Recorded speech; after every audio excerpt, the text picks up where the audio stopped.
Et ben là c'est le stress absolu. J'ai entendu un énorme crack. Et en fait, il y a la retenue de la quille qui maintenait la quille bloquée au centre qui a cassé. C'est un gros boîtier en inox. Il est complètement cassé en deux. Du coup, il n'y a plus rien qui retient la quille. Elle est en train de... En fait, elle pendule dans le vide. Enfin, voilà, elle balance. J'ai affalé la grand voile, j'ai roulé le J3. Donc pour l'instant, je suis à sec de toile. Et la tuile, c'est qu'il y a une énorme tempête qui m'arrive dessus, là, qui va arriver dans 2 heures. Donc je peux pas y échapper, je peux même pas en partant en fuite vers le sud, ça changera pas grand chose je crois. Donc waouh, putain c'est chaud. Seul en mer. Un podcast soutenu par la MACSF, Mutuelle d'assurance des professionnels de la santé. Isabelle Yoshke était en course autour du monde en solitaire, sans escale et sans assistance, sur le voilier MACSF, un IMOCA de 60 pieds. Lors de cette édition exceptionnelle du Vendée Globe, elle est la première femme à franchir les 3 caps. Mais alors qu'elle navigue en 11e position, à l'est des îles Malouines au large de l'Argentine, elle rencontre des problèmes de quilles conséquents et elle est contrainte d'abandonner la course en pleine tempête. Par ses mots, par sa voix, par ses silences, elle partage avec nous son retour à terre. Et ben là je commence à flipper grave, hein. Je vois qu'il y a de l'eau qui commence à rentrer. Je suis à 1000 milles de la terre la plus proche. Et le vent m'y pousse pas du tout. En fait le vent me pousse à l'opposé pour l'instant. Waouh, je flippe un peu là, franchement.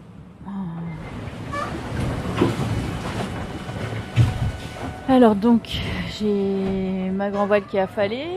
J'ai déroulé le tourmentin à la place de la trinquette. Et j'avance à 8 nœuds. Pour l'instant, il y a un peu d'eau qui rentre, mais je pense qu'en avançant comme ça va se stabiliser. J'espère. Et là maintenant je vais aller dans la baume pour ferler ma grand voile. Parce que tout à l'heure dans la tempête, il faudrait pas qu'elle se déchire.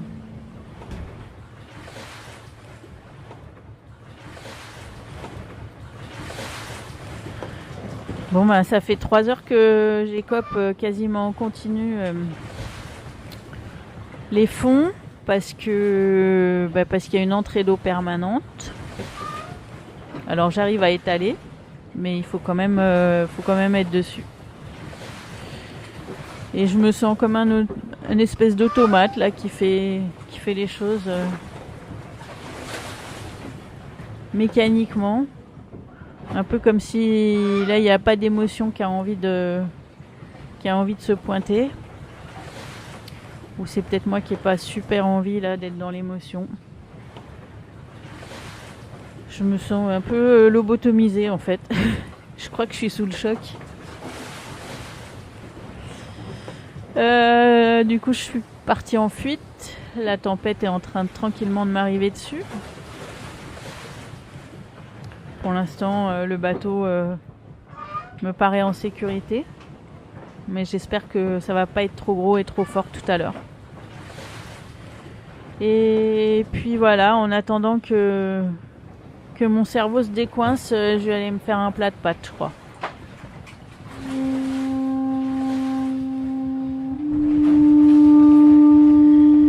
Il fait nuit et la tempête s'installe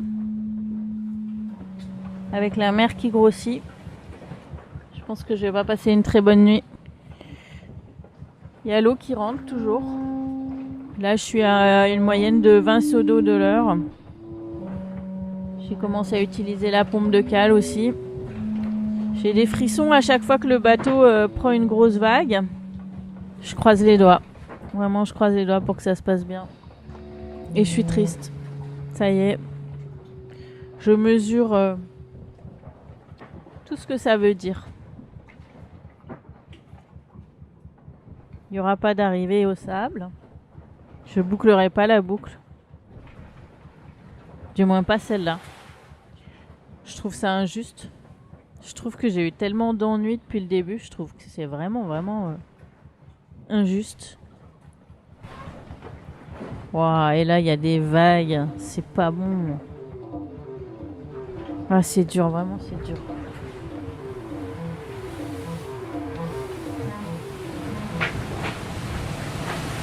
Là, je suis dans le gros de la tempête. Il y a un quart d'heure, là, sous le trinquette, le bateau a fait un surf. Il est monté jusqu'à 30 nœuds. J'étais à la barre, j'ai rien pu faire pour le ralentir. J'ai juste prié pour que ça se termine bien. Et je crois que ça s'est bien terminé. Mais du coup, évidemment, j'ai roulé ma trinquette. Maintenant, là, je suis à sec de toile. Le bateau avance quand même à 8 nœuds. Entre 7 et 10 nœuds. Et là, je suis vraiment dans le dur. De temps en temps, il y a des murs qui arrivent par derrière. Et du coup, j'arrive pas très bien à garder le cap. Et surtout, ce que je veux pas, c'est que le bateau se couche. Je crois qu'il va falloir que je reste à la barre là jusqu'à ce que ça se calme. C'est chaud. En fait, je suis en train de réaliser que c'est une des pires tempêtes dans lesquelles je me suis jamais trouvée. Je sais pas ce qu'il y a là comme vent, j'ai pas l'anémo, mais franchement, c'est impressionnant, quoi. Même à sec de toile, je suis pas rassurée. Quand je vois les murs qui arrivent derrière moi, à chaque fois, je me dis, oui, comment ça va se passer? Et en fait, ça va. Pour l'instant, j'ai pas eu de vague qui a déferlé sur le tableau arrière. Je viens de voir une baleine immense. J'ai vu qu'une partie de son dos et son aileron. Immense. Les baleines, elles arrivent toujours quand ça va mal pour moi. Quand j'ai cassé, quand je dois abandonner et que c'est la tempête, il y a une petite baleine qui pointe le bout de son nez.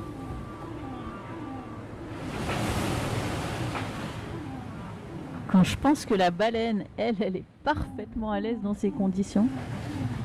Waouh, waouh, waouh. Ça y est, j'ai rattrapé. Les oiseaux, ils sont parfaitement à l'aise. Il n'y a rien de plus normal pour eux. Et moi, je suis là, accrochée à ma barre, à serrer les fesses quand il y a une grosse vague qui arrive de derrière, un peu par le travers. Le cœur serré et j'attends que ça se calme.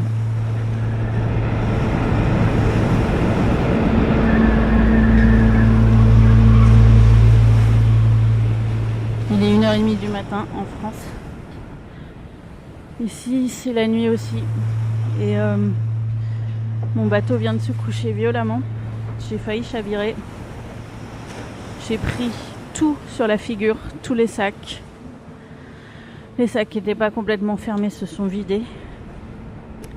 Certains capots planchers me sont tombés dessus.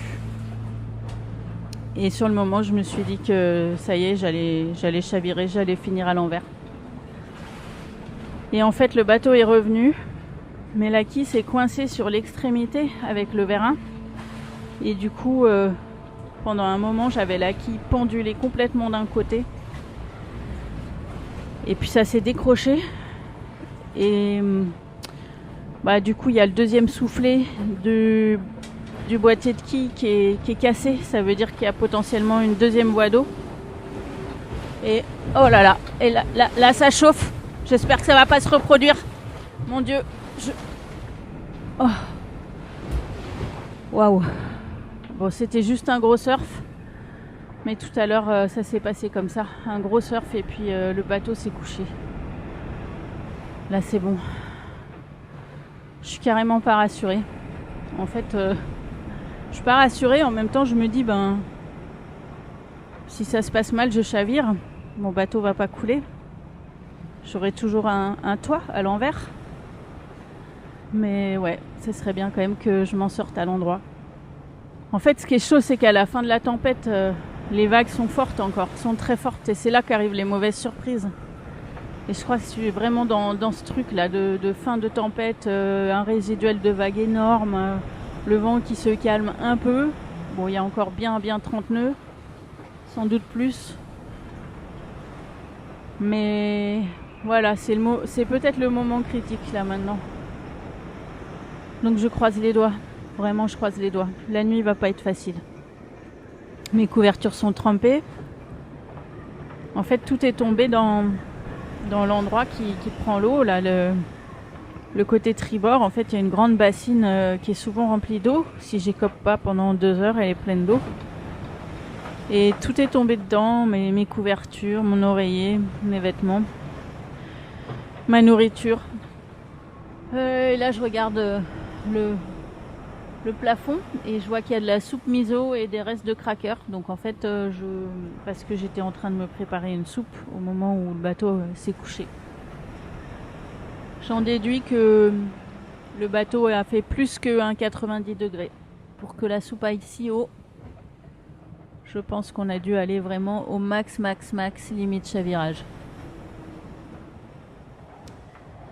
Un peu l'impression de m'en remettre au sort. Quand j'entends un bruit sourd métallique ou que le bateau accélère et qu'il commence à vibrer, là comme maintenant, là j'ai quelque chose qui se serre dans mon ventre. J'ai de l'appréhension et puis quand le bateau ralentit et que ça se pose, ça se desserre, ça s'apaise. J'ai des va-et-vient comme ça. Et puis là, je pense que j'ai encore 5 heures de nuit noire devant moi. Donc je ne vois pas les vagues. J'ai hâte qu'il fasse jour. J'ai vraiment hâte qu'il fasse jour. Et là, j'entends plein de bruits que j'aime pas. Pas du tout.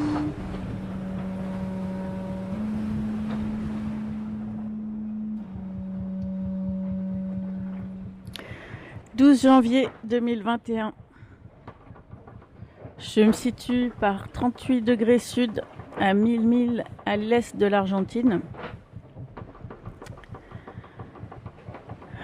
Aujourd'hui, ça va mieux. Je suis sortie de la tempête. Ça y est, maintenant j'ai des problématiques bientôt de pétole. Il n'y a plus assez de vent. J'ai dormi comme à la maison toute la nuit. Plus de 8 heures d'affilée. Pour la première fois depuis plus de 60 jours. Je fais cap au nord-nord-est et je sais toujours pas où je vais. Mais l'intention, c'est de rejoindre le Brésil. Dans combien de temps, je sais pas. 12 jours, 14 jours. Les vents décideront pour moi. Et là, je vais faire un truc que j'aime pas faire quand j'ai abandonné une course, mais je peux pas m'empêcher. C'est charger les fichiers des concurrents et regarder où en est la flotte. J'ai envie de savoir comment ça se passe pour eux. Et en même temps, ça me fait mal. Quand je vois toute cette flotte qui me rattrape. Tout le travail qui est un peu foutu à l'eau. Ça me rend triste. Mais je vais le faire quand même. 13 janvier 2021. Mon état du moment n'est pas très clair. Je suis lasse. Je crois que je digère encore ma déception. Et en même temps, ça va, je prends mon parti de la situation, je me repose, je bricole un peu, je lis des journaux qu'on m'a envoyés. Je suis un peu partagée. Je suis toujours au plein milieu de l'Atlantique Sud, par 35 degrés nord, et je me dirige... en fait, je me dirige vers le nord-est, mais contrairement aux apparences, j'ai bien prévu d'aller atterrir dans le nord-ouest, c'est-à-dire au Brésil. Mais je suis obligée de faire un petit détour pour attraper les vents portants. Ce soir, je suis pas très rassurée parce qu'il y a un front à passer cette nuit. Ça me rassure pas. Dans combien de jours je vais atterrir, je sais pas, puisque je sais même pas où je vais atterrir. Probablement entre 12 et 15 jours, toujours. J'ai l'impression que ce chiffre va jamais bouger. Je prends mon mal en patience. Il y a des grains là qui passent. Il pleut des centaines de litres d'eau sur le bateau. C'est monumental. Et le vent tourne, il fait le tour du cadran. Il tourne dans tous les sens. Et comme je suis toute voile dehors, il faut absolument pas que je me trouve prise dans une rafale. Donc c'est un peu chaud. J'essaye de suivre le vent pour rester bien vent arrière, quitte à faire des zigzags, des tours sur moi-même. Mais j'avoue que je serai plus rassurée quand il arrêtera de pleuvoir, quand je verrai à nouveau les étoiles. Là, j'aime pas trop la situation. Je voudrais pas être surprise et plus pouvoir rouler les voiles et avoir le bateau qui se couche à nouveau. En plus, à l'intérieur, rien n'est prêt pour un incident de ce genre. J'ai pas tout amarré là depuis qu'il y a plus de vent, je me méfie pas trop. C'est pas bon. Je croise les doigts. 18 janvier. Il fait soleil. Le bateau avance tout doucement à 6-7 nœuds à peu près. Là, je me situe à 950 000 de Salvador de Bahia. Salvador, c'est là où je vais accoster dans, j'espère, une semaine et où je serai rejointe par mon équipe technique. Là, on essaiera de remettre le bateau en état pour qu'il puisse traverser l'Atlantique et rentrer en France. Les journées passent vite et c'est étrange parce que à la fois, c'est comme si le temps là, il s'était vraiment arrêté. L'idée, c'est d'aller tout doucement, de ne pas se presser. Je m'ennuie toujours pas. J'ai un autre rapport à l'environnement dans lequel je me trouve. Un rapport sans pression, sans objectif. Juste celui d'être là. Avec bien sûr l'idée de rester en sécurité et de ramener mon bateau. Et je me rends compte que je profite vraiment du quotidien. Et je trouve ça très agréable. C'est comme si ça compensait toutes ces semaines passées à toujours tout faire vite, à toujours exiger énormément de moi. Et là, c'est l'inverse. Je fais ce que j'ai envie de faire, ni plus ni moins. Mais vraiment plus du tout dans l'idée de me surmener ou de me fatiguer. C'est un peu comme si je rétablissais la balance. Aujourd'hui, c'est le jeudi 21 janvier. Je me situe à moins de 500 000 de Salvador de Bahia, où j'espère arriver dans maximum 3 jours. Là, dans l'instant, je suis coincée dans un grain, avec le vent qui tourne un peu, voire beaucoup. Et là, je vois arriver depuis une heure Charal qui s'approche, qui arrive par le sud et qui avance bien sûr toute voile dehors à 15 nœuds, pendant que moi j'avance à 5 nœuds. Et moi, je profite de mes 3 derniers jours de lenteur. Une fois arrivé à Bahia, ce sera plus la même.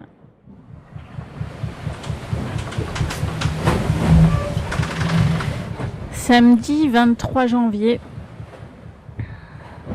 C'est ma toute dernière soirée. Toute dernière soirée avant de toucher terre. Après 11 semaines de navigation, demain c'est dimanche. Ça fera exactement 11 semaines passées en mer. Ça me fait bizarre de me dire que je vais toucher terre, que je vais retrouver une grande ville, que je vais retrouver mon équipe. Je me réjouis et en même temps, j'appréhende un petit peu. Je pense que c'est normal. Ici, je suis au calme. Je suis quand même toute seule depuis 2 mois et demi. En attendant, je vais profiter de cette dernière nuit, qui va pas être facile parce qu'à mon avis, je vais encore slalomer entre les grains. Profiter de ces derniers moments, seul, au calme. Parce que le bateau, quand il avance pas vite, il est très calme. Et demain, c'est une nouvelle étape qui démarre. Ça y est, je vois la côte qui se dessine devant moi. En fait, je vois des immeubles surtout. Je vois les immeubles de Salvador. J'ai pas vu de côte depuis le départ du Vendée Globe. Depuis presque 80 jours. Ça fait bizarre de voir un horizon qui à un endroit n'est plus tout plat.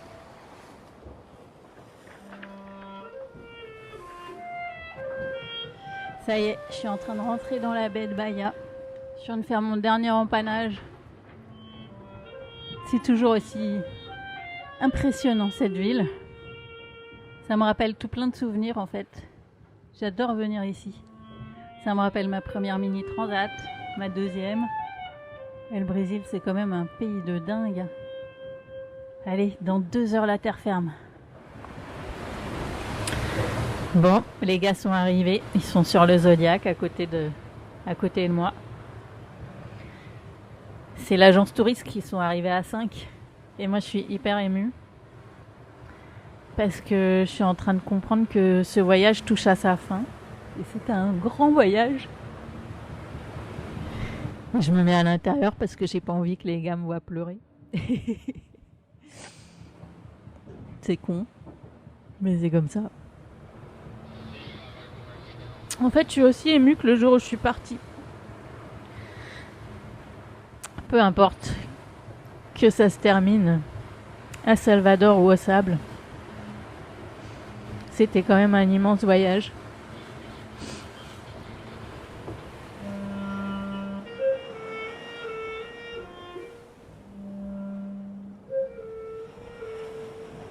Seul en mer, un podcast soutenu par la MACSF, Mutuelle d'assurance des professionnels de santé. Imaginé, réalisé et parfois enregistré par Aline Pénito, avec Élodie Pasquier, clarinette, Céline Granger, mixage et prise de son. C'était le dernier épisode de la saison 2 de Seul en mer. Nous vous remercions vivement d'avoir été si nombreuses et si nombreux à écouter le Vendée Globe d'Isabelle Yoshke. Bon vent à vous!